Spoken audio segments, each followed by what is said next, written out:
My firm belief is if you're not using AI, you will be losing work to people who do. It's a slow moving train that you need to hop on now, learn about the tools, learn about what updates are coming out. You need to start implementing it into your workflow because you literally will lose work. Hey, everybody. Welcome to Documentary First. I'm your host, Christian Taylor. That, my friends, is Armin Korsos. He's a working filmmaker telling you what he sees coming. Armin is a filmmaker who truly belongs to the world. He was born in the Cayman Islands to Hungarian parents, and now he's a fixture of the Chicago film scene. His outsider looking in perspective shapes everything he makes and everything he does. Today, we're going to talk to him about how he uses commercial work to fund the creative projects he wants to make. We're also going to talk to him about why he thinks every working filmmaker ought to be using AI right now, and about the Chicago film community he co-founded that's grown from 50 people to 1,700 in 1 year. Armin is a wealth of wisdom for filmmakers at any stage. So come on, let's get into it and see what he has to say. So Armin, it's so great to have you here. Thank you for making time for us. Thank you so much for having me and for the amazing intro. You're way too kind. And also, congratulations on now doubling your output with the podcast. Very impressive. Yeah, thank you. I think what you do with this podcast is so amazing because I think filmmaking in general can be quite a lonely journey. So I think even if it's like an online feeling of community, I think it's amazing to be able to have, a platform like yours to tune into, listen to new advice and hear from different people from all over the country about what they're working on and advice they might have. So it's truly amazing. I think we have that same passion. I've been trying to do it in this online world. You've been doing it in the real world. I hope we can combine our forces because I think there's some beauty in that because I think we need both. The online world can reach far and wide, but I think we're desperate for that absolute in-person connection. And we're going to get to that later on in the podcast because I'm really excited about what you're doing. But I really want to get to know you more personally or our audience too, because I feel like the work you're doing is born out of who you are as a man. And that started from where you were born and who your parents were and what your upbringing is. And it's very unique. So take me all the way back to when you were born and where, who your parents were. Just tell me the story of you.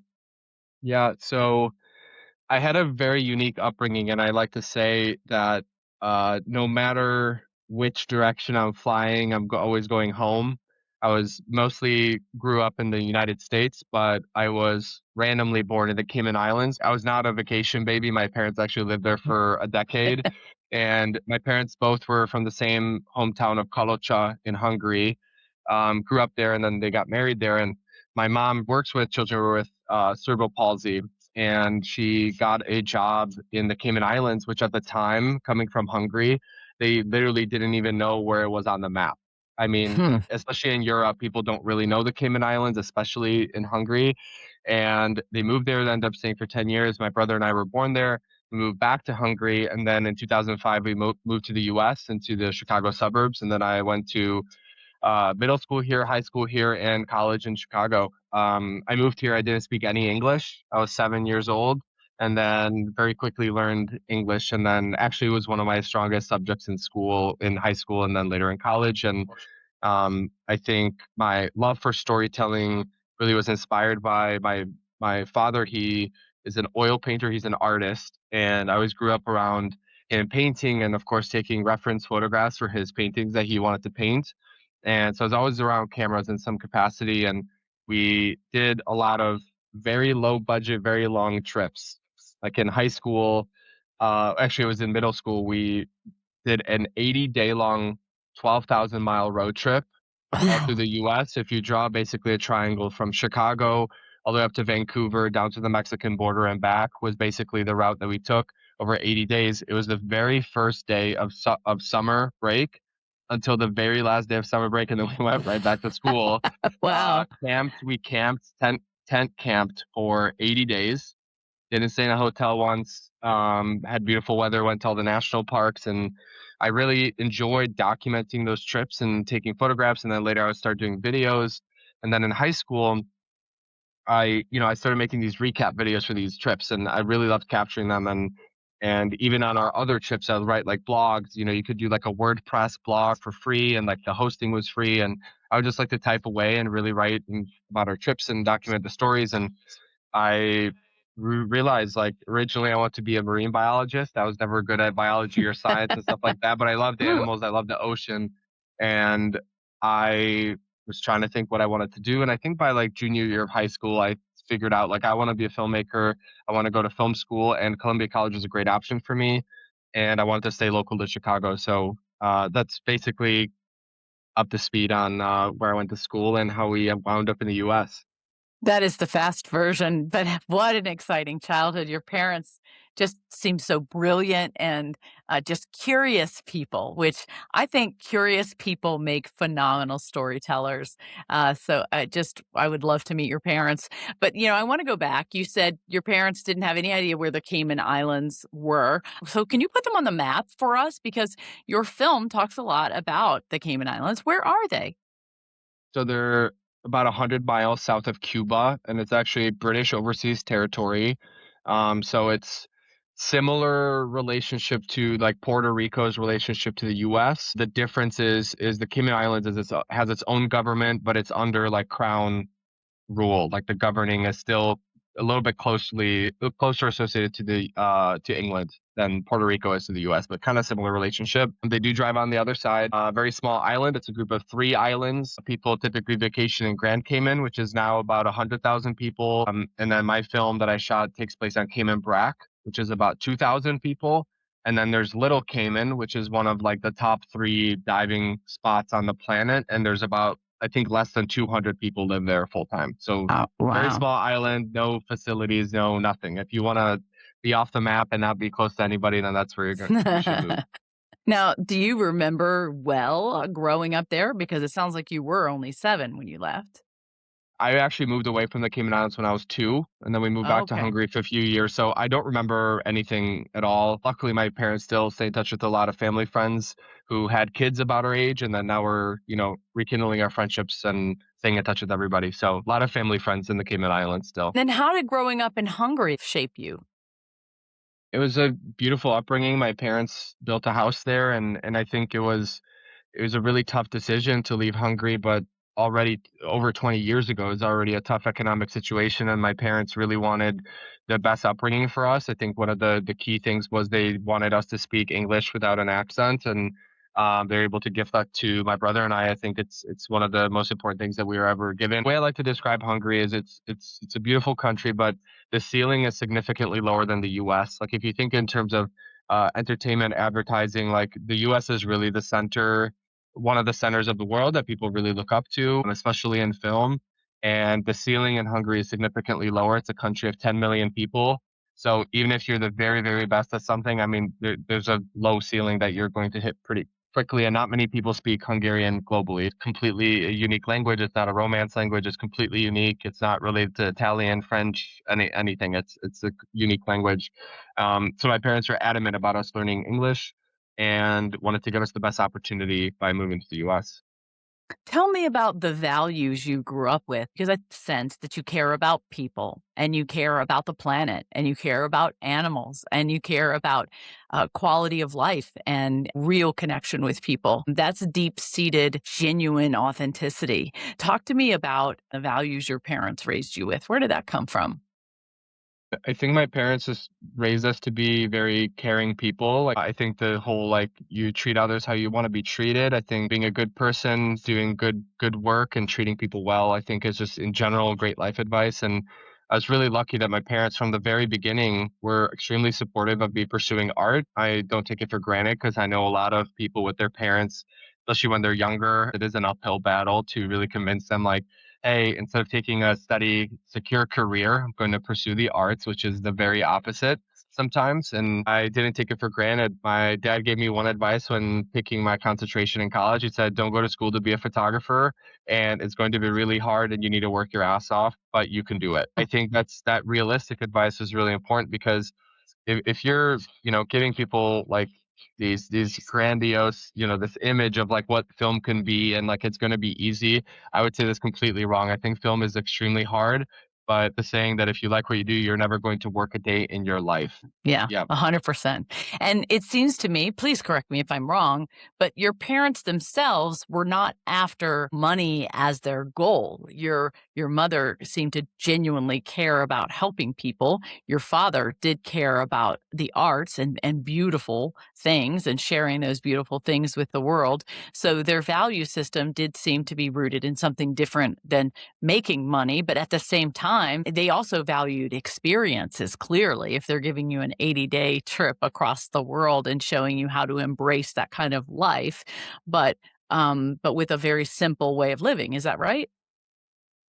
100%. And I think my parents really did their very best to show us as much of the world as possible. Of course, growing up, we would go back to Hungary every summer to see, we still have grandparents living there and uncles and cousins. And then we wanted to see as much of the US as possible. I definitely don't take it for granted. I mean, I think by the time I was 18, I've gotta say I had been to about 30 countries already, Wow. and traveled all over Europe and traveled all over the United States, and I think, Europe is beautiful and the United States is beautiful, and I don't take it for granted. I think a lot of people don't get that experience, and I think travel has really shaped my perspective on the world. I think it's made me much more open-minded. I think being a good traveler also makes you a better documentary filmmaker. You don't let your fear of travel limit what is possible because a lot of people are very overwhelmed with traveling, right? Like renting a car in a foreign country, driving on the other side of the road, the steering wheel is on the other side. Things like that. I mean, it's intimidating, and luckily that muscle was really built up for us from a very young age. And my brother and I are very experienced travelers, of course. So, navigating a foreign airport and checking luggage and all that is not really something that I get too much anxiety over these days. That's a beautiful gift that your parents gave you. I agree with you 100%. Being able to travel like that is an ultimate gift. And the thing that it gives back to you is that it does help you to understand different cultures, different people, and it gives you just a less ethnocentric, way of looking at the world. And I think as filmmakers, we do have a responsibility then to share that with the rest of the world who don't have the ability to travel like that. Now let's look at film school because you decided to choose Columbia College, and there is this big debate: is film school worth it? You have a camp that says it was helpful. It's helpful for connections. It is helpful for the things you learn. There's another camp that says it's a lot of money, particularly right now. Do I want to incur those costs, particularly now when I'm not sure there's a return? Now with the tidal wave and the earthquake and the tsunami that's happening in the entertainment industry, uh, is film school worth it? Short answer is for me, it was worth it, but it comes down to money. How much money are your parents willing to give you for school? Are you sitting on a $250,000 college fund that you would like to invest into school? If you have that, that's an amazing gift. I definitely did not have that. I would say it was worth it because I worked my butt off getting scholarships. I got a massive $8,000 portfolio scholarship when I was like 17, going into applying to Columbia College. And at the time, I'm like, wow, this project is worth $8,000. Like, I thought that was crazy. And got college credits from high school as well. So I was able to graduate half a year early and take more courses that I was genuinely interested in rather than like the gen ed courses that, they make you take. And I had a couple really influential professors at Columbia that I definitely like would be a different person today if I not taken those courses, particularly courses that I think should be mandatory for everybody, like marketing and branding yourself. And in these courses, I learned how to make a website, business cards, networking basics, which are all fundamentals, I think, for anybody in any industry, not just documentary filmmaking. Um, and I did take a lot of documentary courses at Columbia at the time that really had a big impact on me. And I think even just working the muscle of getting feedback on your projects, how to deal with, you just finished your beautiful project and someone saying, hey, redo this scene, remove this, add this. How do you deal with that? How do you receive feedback without having your ego bruised with a project that you've been working on for 2 or 3 years, and now people are saying it's not the best projects they've ever seen? All of those, I think, really shaped who I am today, and I don't have any regrets with going to school, I guess, is my bottom line. But it's a completely unique question to every single person, and I think ultimately the best thing you could do if you're a student listening to this podcast is speak to as many people as possible, do, informal informational interviews, ask for people's advice, and then you have to boil down the advice to what pertains to you and then make the decision yourself. 100% wise advice right there because it is so unique to every individual based on their financial situation, their outcomes, their learning style, what they want to do afterwards. Just so many different things play into that decision. And I think about group projects. Group Mhm. projects in college is a pain in the butt. But it is also a wonderful petri dish for figuring out, can you work with a team? Another wonderful example of that is you get to, in film school, do several different roles and decide, do I really want to do this? You may go in there thinking, I want to be a director, but you may realize that I'm better at editing or vice versa. There are a lot of pluses and minuses, not to mention the networking, particularly if you're in a city like Chicago or New York or LA. But Chicago, I think, is particularly wonderful for this situation because it gives you the option to start here in a wonderful, safe environment where there's so many opportunities and then branch off to the coast, depending on what you're interested in. So I think that's just such a wonderful answer. Very wise. You then went from film school and decided by founding your film company, you needed to do two things. You wanted to be able to pursue passion projects that you were really interested in, such as documentary filmmaking, but you realized you had to make a living too. Is that how your company was born? Talk to me a little bit about that. Yeah, and I think even taking a step back into how I even decided to start a company was my background and coming from a team sports background. I was a swimmer and water polo player in high school, and I think that I love building a team. It's the same as sports, and I can very quickly also when I'm working with new people, I can pick up on if you played team sports growing up or Yeah. not, just because of like fundamentally how you work with people, who Hmm. you like, you don't like, your communication styles. Even working with like when I'm directing, I'm working with cinematographers. Do you like to work with someone who you hold their hand the entire way, or do you want to be completely hands off and just give vague, direction and then let someone take the reins, right? Like you really, and there's no right or wrong answer. Like everybody works differently, and everyone's working relationship is different. But I think you have to understand who you are, right? I get overwhelmed if I have to handhold every single person. It's like the funny saying, like working with you is like working alone but harder. Like Very. if I have to handhold you through a production, then I'd rather just shoot it myself. I also like to shoot. I like to film and camera operate. So when I look for collaborators, I like to draw the sandbox, tell them how this is going to work, and then let them do what they're best at because I have a good understanding of pretty much every aspect of production, but I want to hire people who are better than me and work with people who are better than me. I don't think you want to see how I would do someone's makeup on a film shoot. But I can hire the right personality. And I think even just deciding how to assemble a team for a certain project is really important. And in school, I really love the aspect of chasing my own work, being my own boss, and being in charge of putting teams together. I knew that going the union direction that film school was pointing me in, like union television and episodic television series and all of that, like they didn't really talk about the commercial world. And of course, they spoke about documentaries because I was in the documentary, side of the film industry and the film department at Columbia. But they didn't talk about commercial. And then I would work on commercial sets and PA and learn more and more about it. And I'm like, the day rates are really high. The shoots are 1 to 3 days long. They're creatively challenging in their own ways. And then I can make good money and then put it into a project that I genuinely want to shoot. And I thought there's really not many downsides to this besides, chasing the dream of I want to shoot a feature film. But little known secret, a lot of the people who also shoot features also shoot commercial work, right? And they fill Right. in the gaps of their income throughout the year when they're Hmm. not doing episodic union, television work or feature films. So that's how Caymanite was born. I've been running my company now for 5 years, and we specialize specifically in commercial work, documentary films, and then the intersection of the two, branded content and branded long form storytelling. And how has that been going for you? I too have been running my own company. I think I'm going on now She 15 years, and it does take a while. A, it takes money to make money. That's a truism.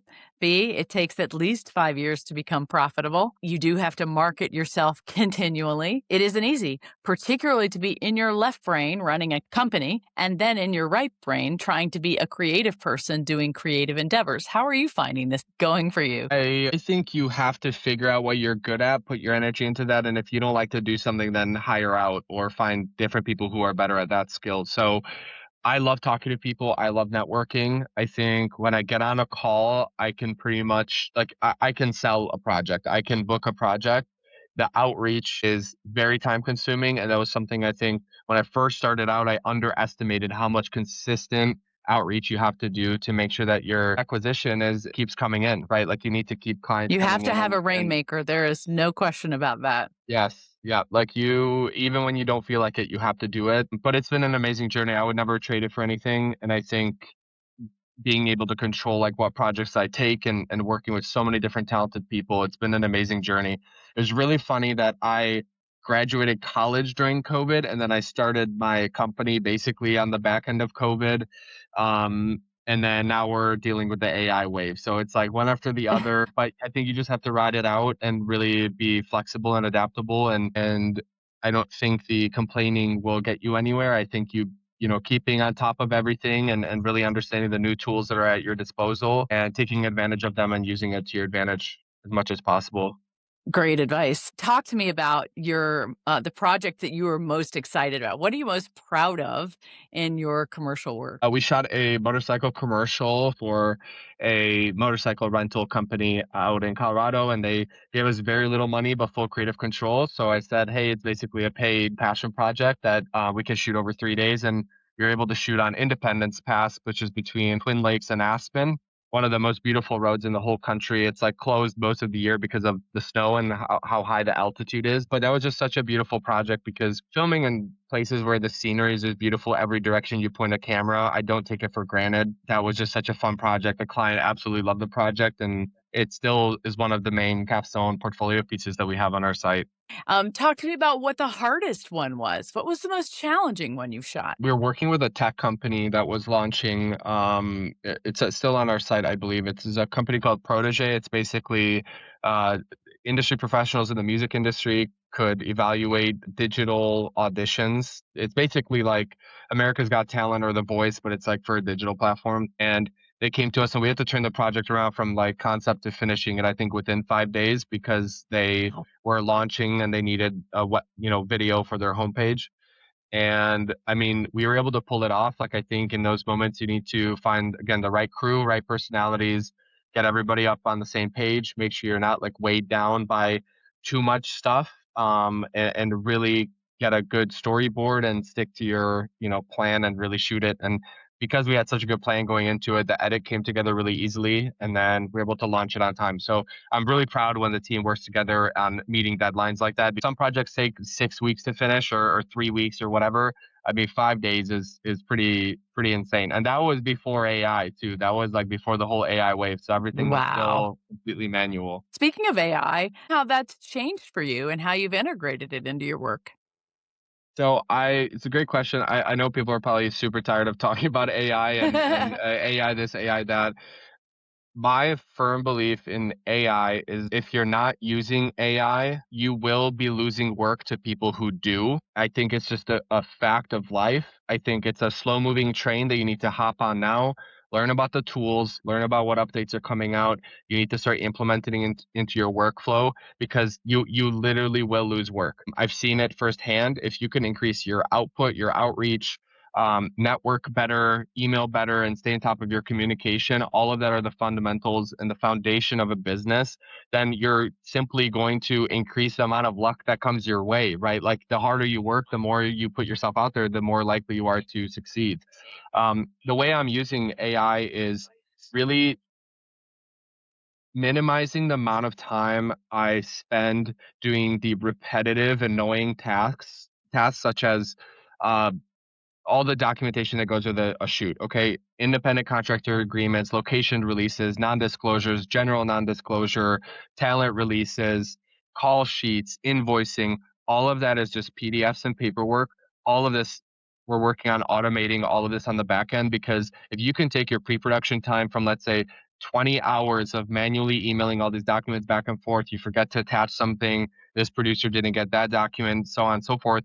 If all of this is in a central place and is nice and organized, if you could take your pre-production, all the document stuff from 20 hours down to 30 minutes, I mean, I'm spending then more time storyboarding, doing all the creative work that actually needs my 100% human, genuine attention to detail and my human connection. If you can streamline everything and minimize the amount of things that you need to, the bottleneck is your memory, right? Your ability to remember what you need to, who you need to email, who's still missing stuff. If you have a central place where you can track invoices, track who signed which contract, making sure the call sheets are very clear, everyone is actually getting them, and making sure that your communication is completely streamlined and solid and automated, I think the better, because you need to be involved with the creative stuff. And if your time is being taken away from the stuff where you actually need your full 100% attention, then I think the projects suffer. If we're able to minimize the amount of time in general that a project takes to complete, and you can increase the clear communication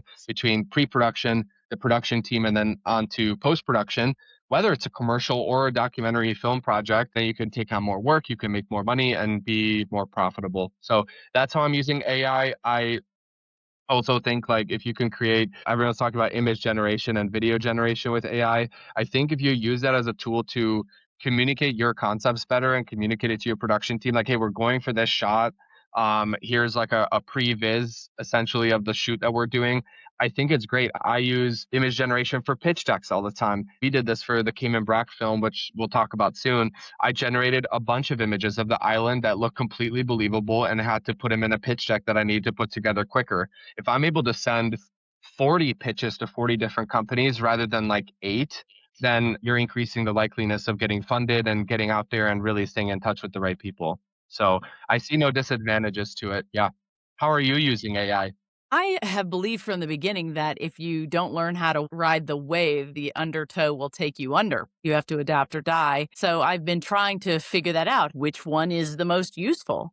I've lately determined that for me, Claude, the latest, highest version, has been the most useful. So I've chosen to pay $100 a month right now. The way that I have been using it is a lot of research. I wanted to understand, how can I make things better for my company? How can I improve the podcast and my reach? What do I need to change?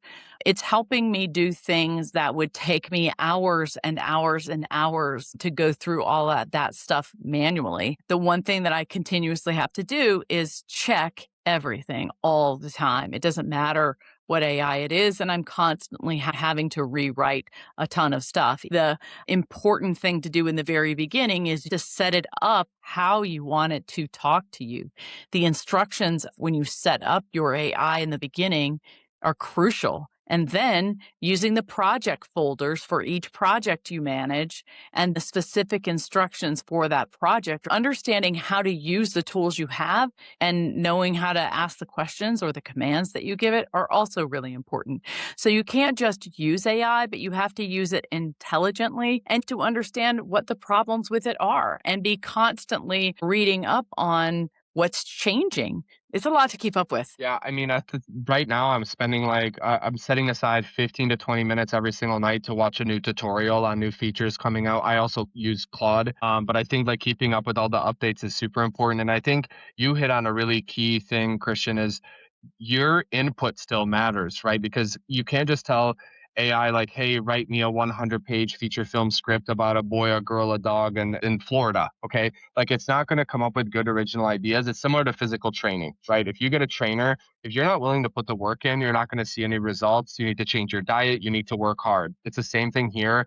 Actually, the CEO of Nvidia said this recently, which I loved his quote. He said, the playing field is level.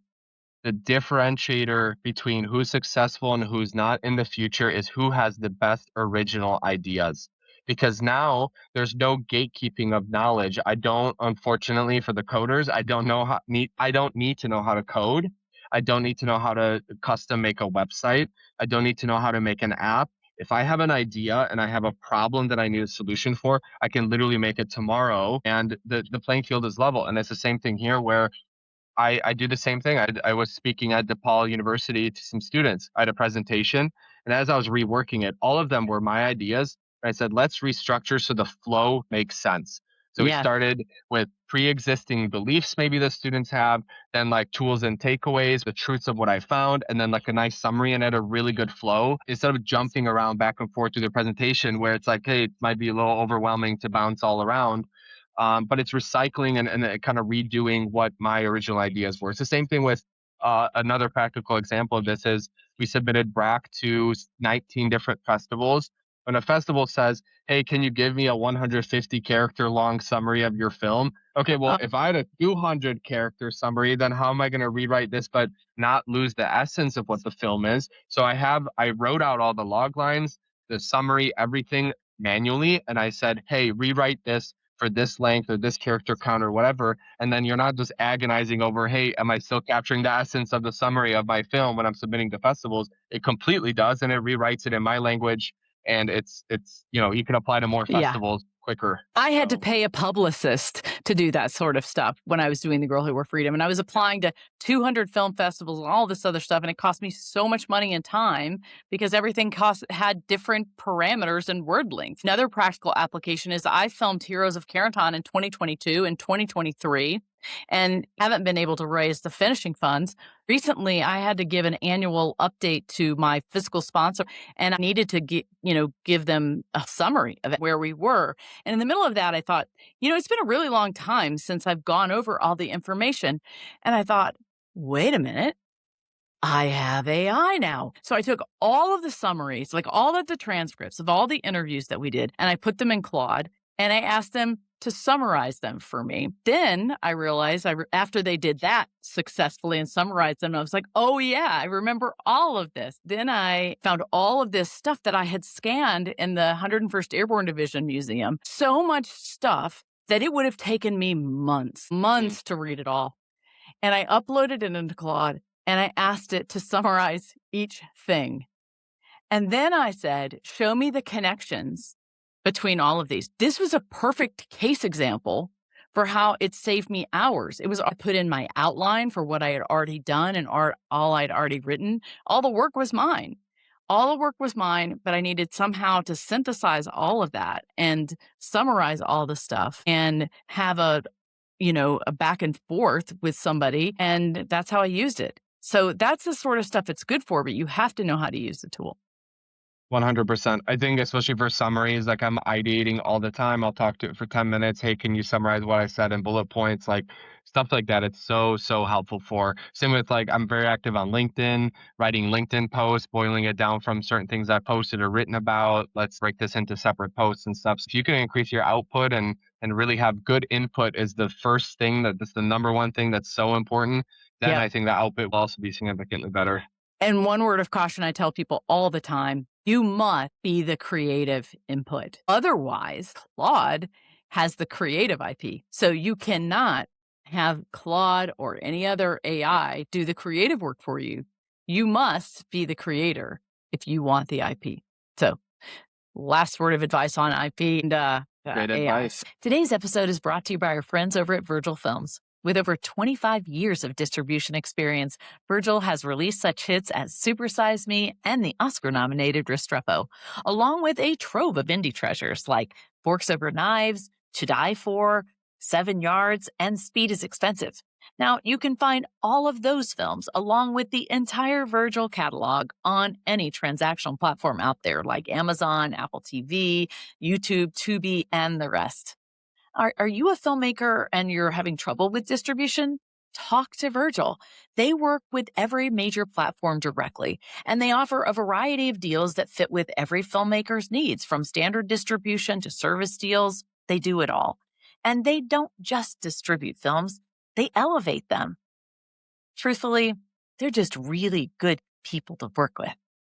So if you want to learn more, head on over to virgilfilms.com and tell them Christian Taylor sent you. And now, on with the show. Now, let's move on to Brac. Brac is a beautiful short film. I would love you to give the setup for it. Tell us all about the film, and then we'll dive in. Brac is a 15-minute short conservation documentary a beautiful story about a small island showing a global issue on a small scale. And I was really specific about making the film to make sure that it is relevant to everybody that watches it. It has to answer the number one question with documentaries is why should I care? Why does this matter to me?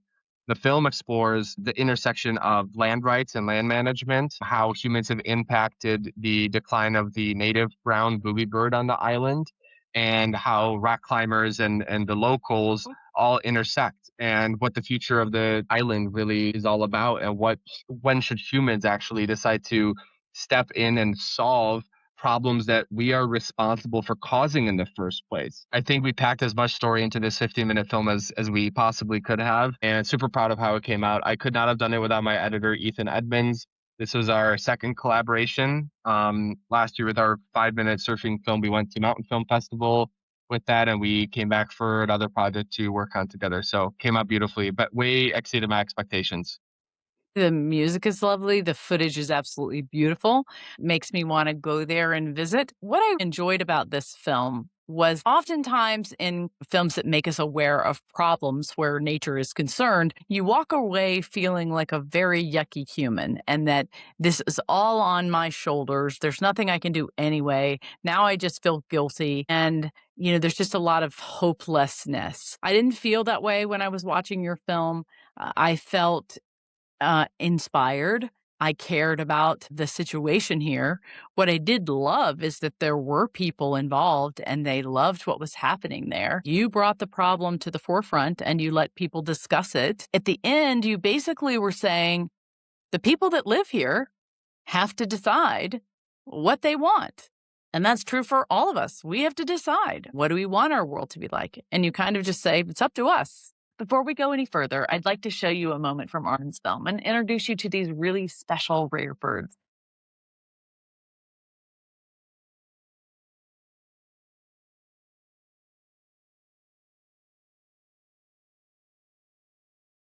They got a chick. Yeah. Oh, look at this little head.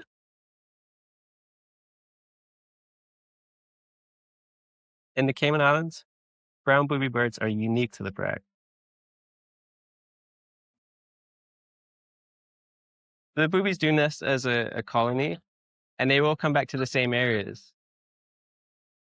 They'll usually lay a couple eggs, but usually only one of them will survive. They have easy access to deep waters offshore where they can catch flying fish. It's one of the reasons they would choose Cayman Brac, and historically have nested here. Armin, talk to me about the challenges these birds are facing. It's a really unique story. One of the big problems on the island, outside of land rights and land use, is the introduction of feral cats on the island, which were introduced by humans. These feral cats are eating 3 to 8 small animals and critters like birds and lizards and bird eggs a day. So if you have thousands of cats on an island, I mean, they're just decimating the local, reptilian populations and bird populations. And it really was an interesting story to cover because everyone has, of course, a different perspective and opinion. And I think as a documentary filmmaker, especially as a director, you are tempted to force your opinion onto a story. But I think showcasing both sides, especially on a divisive issue like what this film is about, it's really important to give a fair platform to everybody involved and then really shape the story afterwards. But I was really keen on getting like the people who love the cats or want to protect the cat, that perspective, the locals, the rock climbers, and the government also, their government employees, specifically working with the Department of the Environment and kind of the work they're doing. And it all, I think, intersects in a really beautiful way. Yeah, you gave everybody a fair voice. I really did find the gentleman who actually lives on the island fascinating. Why don't you talk a little bit about him? How did you meet him? So, little backstory about the film. So, even though it was only 15 minutes, it took me 3 different trips to shoot this film. Each of the trips were like 2 to 5 days long.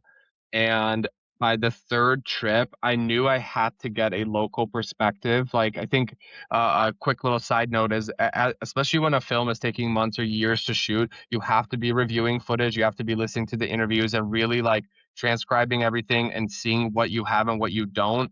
because if you finish your last trip, especially if it's in an inaccessible place where it's going to be practically impossible to go back and keep filming, whether it's for financial reasons or access reasons, it's going to be very hard to, edit together your film if you're missing like a important part of the story.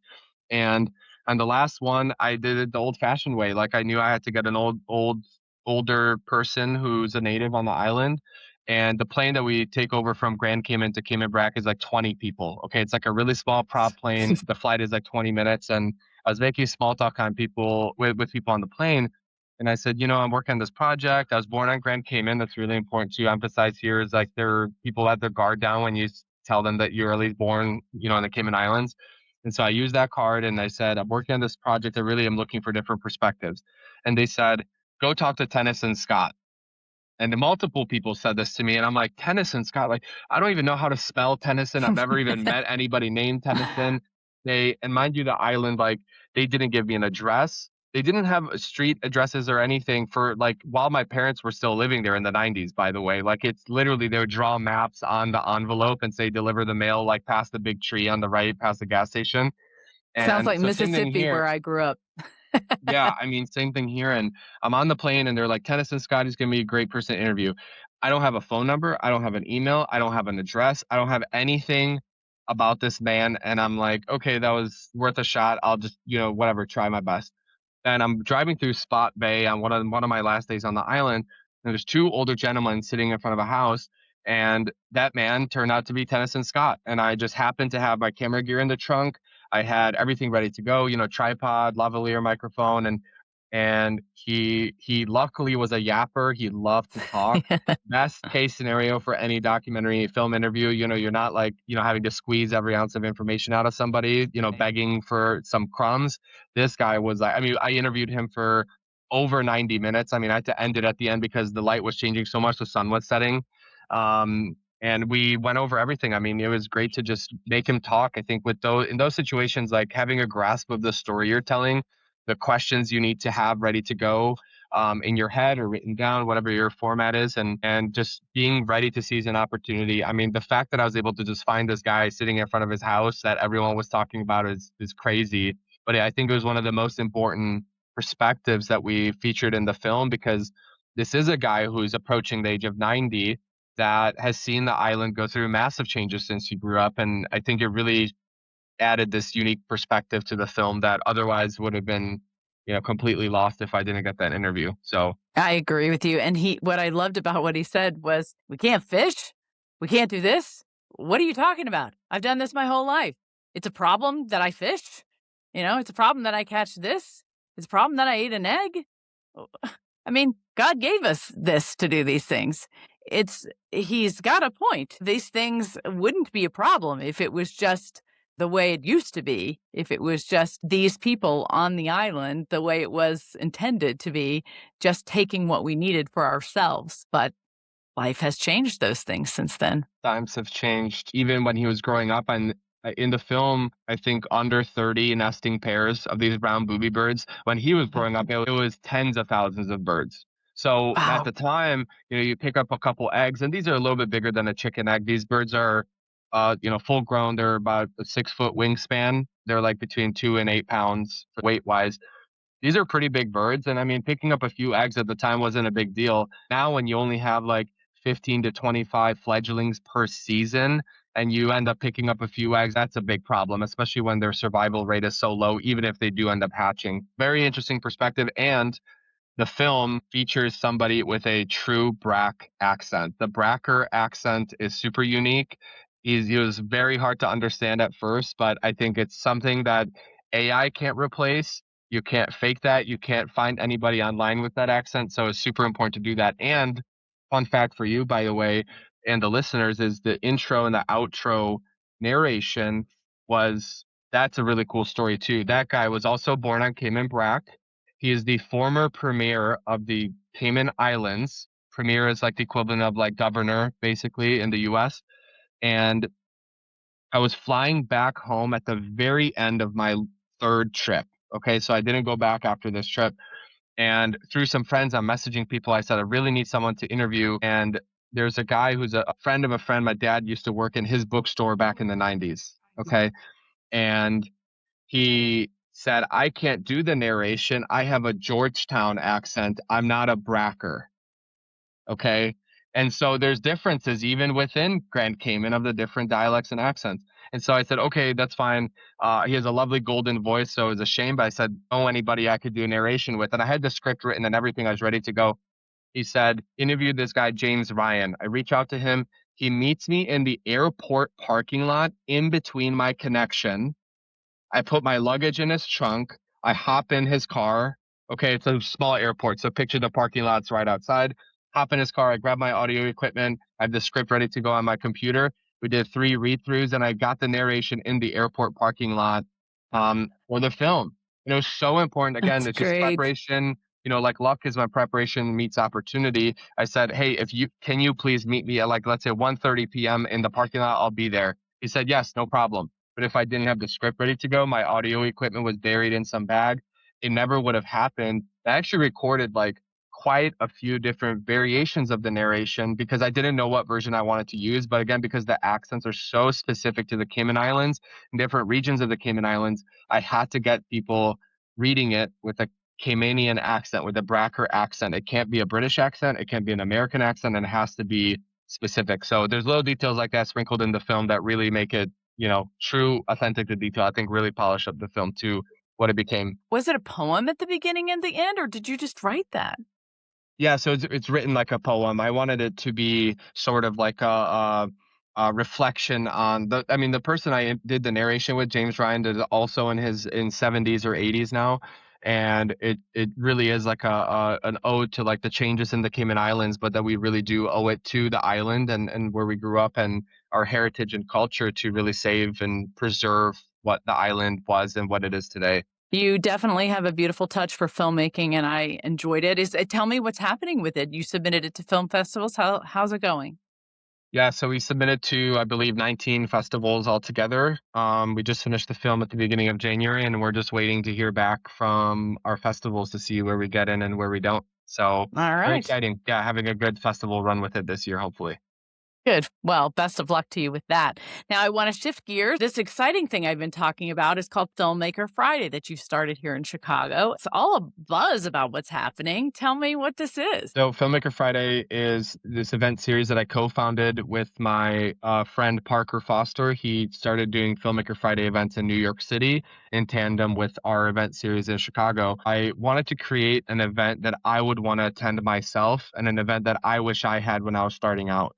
I think finding a high quality event where there's great networking and different people always to network with and there's good attendance is really hard. It's pretty rare, and our first event had like 50 people and our fourth event was over 200. And at this Yay. point last year, within a year, we had 14 different events. We hosted over 1,700 unique attendees, all for free. And I would say we're probably unofficially the largest attendance consistent film community event in the city of Chicago. That's awesome. Congratulations for that. Talk to me about what the Thank you. vision is. What's its purpose, and how often do you meet, and where do you meet? Yeah, so we meet once to twice per month, depending on my schedule and the venue availabilities. We host a variety of different events. We either do only mixers that are just networking, open floor networking, or we do structured events where we start with networking. We have a 1 hour panel discussion, and then we wrap it up with some more networking after the event. Those have been really successful because you can network and come and learn something, and then have something to talk about with people who also come to the events.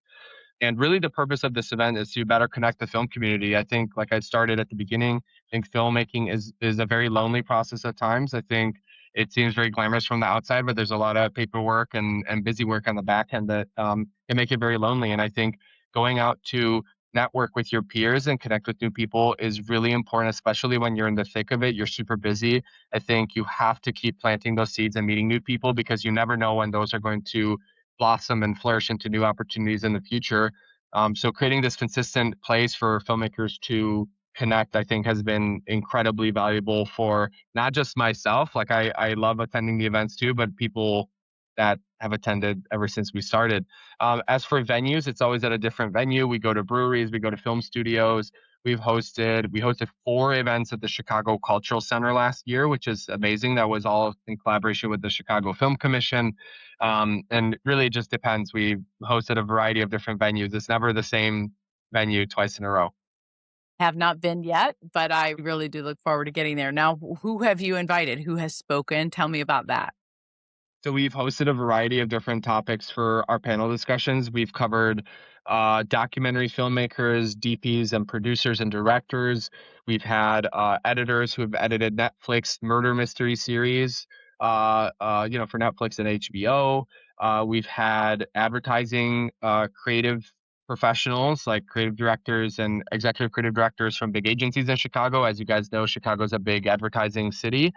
And we've had actors come. We've had actors from Chicago Med, Chicago PD. Leroyce Hawkins was gracious enough to swing by last year for an amazing panel. That was one of our funniest we did. And we've also done film showcases where people submit work and we do screenings and share each other's work in a more casual setting than like a big official festival. So big variety. You can always learn something new. And I think even if the topics don't directly pertain to you, let's say you're an editor, but you're coming to a panel with, producers and directors, I think learning about different aspects of production, no matter where you are in the industry and where you are in your career, I think is super important. I specifically built these events to be for students and industry professionals alike.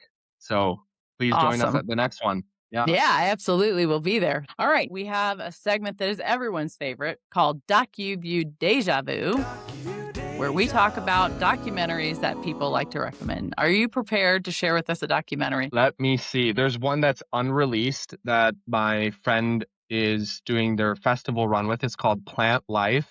Josh Issenberg is the director of it. He directed a film that I will recommend that is publicly out called Game Hawker. It was sponsored by Patagonia, which is a beautiful 25-minute film publicly available on YouTube. Yeah, I'll recommend Game Hawker. Beautiful, also a conservation film. It's about also about birds, ironically. Beautiful film. You guys should check it out on YouTube. Yeah. Super. Well, I have one to recommend this week.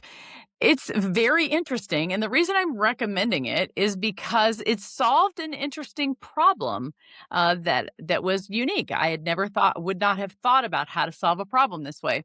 So it's on Netflix and it's called The Billionaire, the Butler, and the Boyfriend. Have you heard about this? I have not, no. Okay, it's Sounds from amazing. 2023. It is the logline is, how did a feud between the world's richest woman and her daughter develop into a major scandal? This documentary series takes an in-depth look at the whole story. So the directors are Maxime Bonnet and Baptiste Echengari, and this is about Madame Betancourt, Liliane Betancourt, and her daughter. And this is the story. Was the richest woman in the world, and she was the wife. Well, I guess she was the owner. Her father was the owner of L'Oreal. She just had, so much money, she didn't know what to do with it. And she began being taken advantage of. And so this is the story of what happens. And the woman that is the bookkeeper begins to inform the daughter that her mother is being taken advantage of by the boyfriend, who really isn't a boyfriend because he's gay, but he is her friend. And so the daughter begins to find these things out, and she wants to protect her mother. And then all the staff, which is like, it really is like Downton Abbey. This woman has this, all these staff, and everybody's talking against everybody else. And the butler begins to be afraid of his job. And so he starts secretly recording the conversations between Liliane Betancourt and the person who is managing her finances. And all sorts of mayhem and hell breaks loose. And the problem that it's not a film, it's actually a 3-part series, but the problem that they solve is that, of course, they have no video. They have no video of anything. All they have is audio. So what are they going to do? So they have audio and they have real photos that they can get a hold of all of these people. And so what are you going to do on video? So they solve it, because it would be terrible if you're doing reenactments with people that don't look like them. People really hate reenactments for the most part anyway. So what they did was they did this top-down blurred security cam video footage that looked down on each room where like the videotaping was happening. And so you could see down into the conversations and what was happening in the house. And they were dressed like they would be dressed, and they looked generally like the people would look. So it brought you into the story visually. And I thought it was pretty fascinating. Now, it did kind of get a little repetitive because there weren't a lot of rooms that the tapes were taped in. And so they didn't have a lot of options for what to film. But it kept me interested enough to watch for 3 shows. But it was a fascinating story. The I'll have to check it out. billionaire, the butler, and the boyfriend. Interesting filmmaking ideas. This has been absolutely fabulous, as always, talking with you. I really appreciate your insight, your background, your new way of thinking about filmmaking and connecting filmmakers, and your ways of using AI. And you just bring a lot to our industry. And I'm super excited to see where your career goes and how you help kind of bring our industry along with you. Thank you. It was a pleasure. Thank you for having me. Yeah, we'd love to have you back for your next one. Maybe next year. All right, everybody, please take a moment to follow us, leave us a review. It's really a great way to support us. Thank you so much for listening to Documentary First, where we believe everybody has a story to tell, and you can be the one to tell it. Bye, everybody.